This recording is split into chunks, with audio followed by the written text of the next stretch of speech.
বাবা, এসব কি? বিয়ের শাড়ি গহনা। কার বিয়ে? কে দিয়ে গেছে? বাদশার বাদশার বাদশার বাদশার বাদশার বাদশার বাদশার। ধৈর্যের সীমা শেষ হয়ে গেছে বাবা। এবার আমি ওকে পুলিশের হাতে ধরিয়ে দেব, শেষ করে দেব জুলুম অত্যাচার। বোকার মতো কথা বলিস না।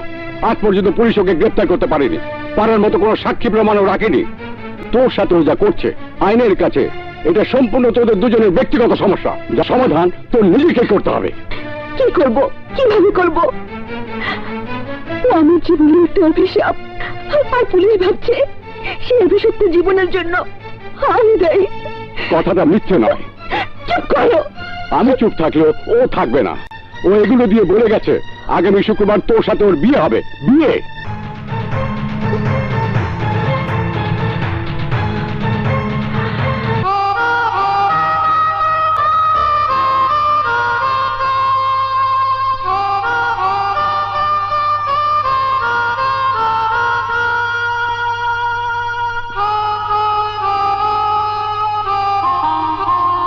বাদশা,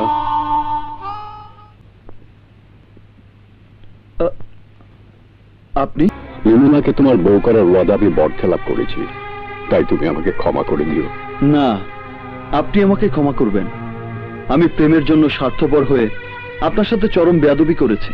তাই সে স্বার্থপর প্রেমকে সার্থক করার জন্য নীলিমাকে বিয়ে করার যে সিদ্ধান্ত তুমি নিয়েছো, নীলিমা খুশি মনে তা মেনে নিয়েছে।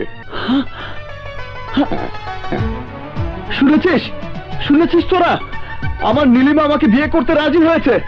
বাদশা, নীলিমা চায় বধূ হয়ে তোমার সামনে আসার আগে ভুল বোঝাবুঝির অবসান ঘটাতে, আর তাই আজ বিকেলে হিমছড়িতে সে তোমার অপেক্ষায় থাকবে।